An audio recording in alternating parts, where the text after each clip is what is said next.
Tipsy Traveler check-in from Sacramento Airport. Hey guys, David and Sarah here. We're here at Sacramento United, 5 o'clock in the morning, on our way to Chicago, then Frankfurt, then Munich. We'll check in at a few different parts, but yeah, on to the first one. So Sacramento Airport has two terminals, an old one and a new one, Terminal A, Terminal B. Terminal A is going to be for like Delta, United.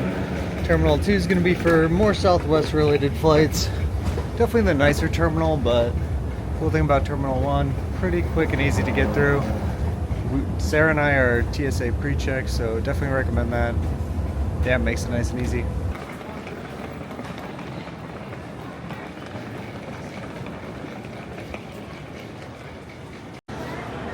Sac Airport has some pretty good spots.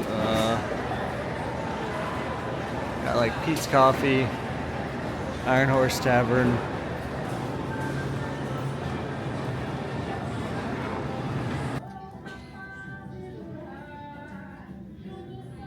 Alright, we're just waiting at our gate.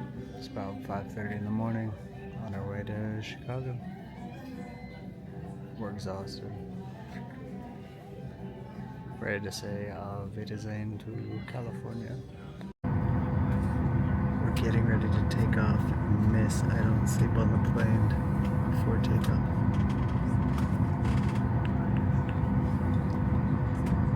We're checking in Chicago. Alright, so checking in, unfortunately, United decided to take us off the plane, and there seems to be some kind of mechanical issue, which, I mean, that happens, but definitely want to give some advice, because right now we're on a long kind of wait in terms of getting overall support, which kind of stinks. One thing is well worth noting is we're flying United. We booked through Expedia. We haven't had any issues in the past with this, but in situations like this, what we notice is the blame game really happens, where United wants to blame Expedia, Expedia wants to blame United, and neither side wants to help you come with a resolution. We're supposed to go from Sacramento to Munich, but stop along the way in Chicago, and then to Frankfurt, and then Frankfurt to Munich. And United does not want to help. The people at the desk say, well, download the app. You download the United app, and then the app says, oh, well, because you got your tickets through Expedia, we want to charge you $50 to even be able to provide you support. So I'm on the phone with United, but yeah, it's an absolute mess. Sarah called Expedia, and Expedia says, talk to United. United is saying, we can't help you unless we charge you. So we'll see what happens. We'll keep you updated. Wild. We just want to get to Munich and drink beer. So we arrived in Chicago. Pretty awful. And as much as I want to embrace my inner Kevin McAllister and run down this hallway, I'm exhausted. So we are apparently going to be right there at C18. We need to eat. We're starving. We've been super delayed. Hopefully we are on this 6 o'clock now, straight shot to Munich. We'll let you know. For now, I guess it's the Jazz Food Court. Alright, so I wanted to give an update. We do have some clarity. We're no longer pit stopping in Frankfurt, so yeah, today's been crazy. We were initially supposed to be on a 7 a.m. flight, Sacramento to Chicago, Chicago to Frankfurt, and then Frankfurt to Munich. And you know, it's been a tough day. We got a 3-hour delay due to mechanical issues, and so we arrived in Chicago honestly having no idea what was happening. What I will say is we went United for everything. It's interesting because the customer support via the phone has been horrendous, like really bad. Also, one thing that really kind of grinds my gears, I guess, is that United seems to do this thing now, and I guess all airlines, where they're like, they pass the buck oh, it's not United, it's powered by Air Canada. Go call Air Canada. It's like, you know what? It says United on the side. Like, I don't care if this flight is brought to you by Buffalo Wild Wings. Like, let's figure it out. Like, put the clients first, guys. Like, that's a little silly. But what I will say is the customer service physically on the ground in Chicago here and beforehand in Sacramento have been the ones that have gotten things done, taking care of us. Sarah and I did wind up on now a direct flight to Munich, which is great. The only bummer is that we are sitting one spot away from each other because it's a full flight. And the other thing that kind of stinks too is we had upgraded our seats initially for this overnight flight. And so we obviously aren't sitting next to each other, which is kind of sucks. And then we had upgraded our seats so that we were in an aisle all to ourselves. So yeah, it's nice that we're going direct to Munich, but we'll see if we can finagle something to be able to sit next to each other. We'll give you guys updates. If nothing else, we'll send you some cheery messages from Munich. We'll be a lot happier. I'll have some good German beer in me. I will be much more pleasant, bright-eyed and bushy-tailed. So we'll talk on the other side of the pond. We made it to Munich. Yay. Say hi, Sarah. Made it. Super tired. So we made it through Munich Customs super fast. Compared to Amsterdam last year, Customs in Munich is no problem. We were through in less than 10 minutes. Every time I've gone to Amsterdam, regardless of time, day, Customs can take upwards of an hour. So very impressive how efficient, the Germans are, which is, no shock. Now we are through, and we're kind of in the mall part of the airport. Yeah, we're gonna take an Uber to the hotel. It's about a half an hour drive. What's up, travelers? Just wanted to give you a morning check. It's Sunday. It's our first full day in Munich. We arrived yesterday, super jet lagged. And we got to the Hilton Inn Garden in Munich Messe. Really love this hotel. This is our second hotel. Sorry, I look super tired. This is our second time staying here for our Oktoberfest trips. We absolutely love this hotel. First of all, the food is out of this world. The breakfast is amazing. And we had dinner last night because we were so hungry and tired simultaneously, and we did not want to go somewhere else. And the food is just out of this world. I mean, we're from California, quite honestly. This might be blasphemy, but the fries at this hotel were better than In-N-Out by like a million. So if you guys do need a spot it's about 20 minutes away from central Munich, definitely recommend this hotel. I mean, you really can't beat the fact that you are somewhat close to the airport, about 30-minute drive. You're close to Allianz Arena if you want to see a soccer game, about 20-minute drive.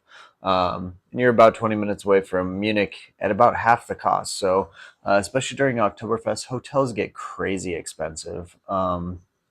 Obviously, a little bit of dirty of a room, but right now, but as you can see, we get, all the things that we need in here. We have our Dirndl and Lederhosen already. At Oktoberfest, one thing to definitely keep in mind, cash only at Oktoberfest. So they do have ATMs there or Geldautomats. So yeah, we are going to do some exploring beforehand. We're going to hit the Assemkirche, the Frauenkirche, and the Bibliothek, which is pretty close to the Marienplatz, which is relatively close to the Tracy and Visa. So yeah, we're going to take you on our explorations today, which is going to be Oktoberfest, as well as some beautiful architecture along the way. So we're really excited to take you along. And yeah, this is our first full day. We did quite a bit of sleeping. We got 9 hours of sleep.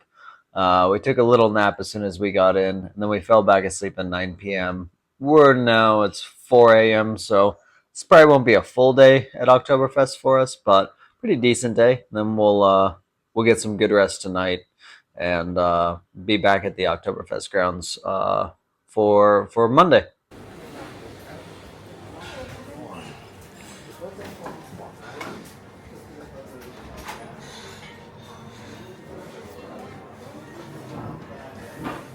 absolutely incredible breakfast buffet here. Like I said, Hilton Garden in Munich, Messe, in Feldkirchen, about 20 minutes away from Munich. Yeah, great espresso options, incredible spread of food. There's a lot more food, but most of it is pork, which I'm used to for breakfast foods, and might be the only German who doesn't eat pork, so it is what it is. But I mean, chocolate croissant, really good eggs, Bavarian pretzels, can't go wrong. So good fuel before Oktoberfest.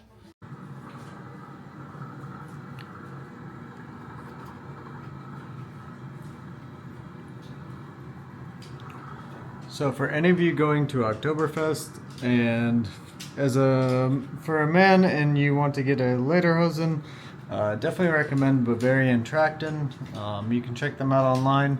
They ship to the United States really quickly as well. Keep in mind too, always better to rent. There are a lot of rental options in Bavaria that you can get the same day. That's what we did last year. I want to keep in mind just because we do plan on going to more than one in the future. Also keep in mind too, in Bavaria, Trachten or your Lederhosen for a woman, a dirndl, it's not a costume, so it's always better to rent or honestly just wear regular clothes as opposed to wearing something that's maybe like $20 that you find on Amazon. Yeah, there are a lot of great authentic options from Bavarian users, even on Etsy, that you can read reviews, check the authenticity. But yeah, really important that you show your respect. You're not wearing like a Halloween costume. But yeah, from head to toe you can see I have traditional Lederhosen, a Charivari, which isn't necessary but is a nice accessory. And then you have boots as well as your socks. But yeah, from head to toe, everything that I got is through Bavarian Trachten. I will put a link as well as the rental that I used last year because they are a great option. They're about a 30-minute walking distance from the Tracy and Visa, so if you do want to rent, there are some great options really close by. So we are headed first to the Frauenkirche, very famous church in Munich, known for having the Devil's Footstep, so that'll be really cool. Then we're headed to the Assemkirche, another church as well, about 5-minute walking distance from each other. And then we're gonna make the about 15-minute walk to the Theresienwiese. Visa. For all of you who are going to Oktoberfest, word of advice, very limited on what you can actually bring in. I don't know when that changed, but for the most part, it really is just like, you could bring like a fanny pack, or Sarah is bringing this bag right here, a little tote. As you can see, her dirndl as well, very lovely. But yeah, definitely recommend, or else you'll have to make the trek all the way back to your hotel. So check the website, they definitely kind of give you the do's and don'ts, but for the most part it's just what you can bring on you. I do recommend, even on the days where it's going to be like 70 degrees, typically get kind of colder at night, so bring like a jacket. My jacket has a lot of pockets, which allows me to bring wallet, power bank for our phone chargers, my camera, and then as well having Sarah's tote. But that's, for the most part, that's really all they will bring in, is just small handbags. Any type of backpack or anything like that, they're going to turn you away. So definitely make sure that you plan accordingly, and don't bring too much. You really don't need too much anyway. Just enjoy your time, and bring cash as well.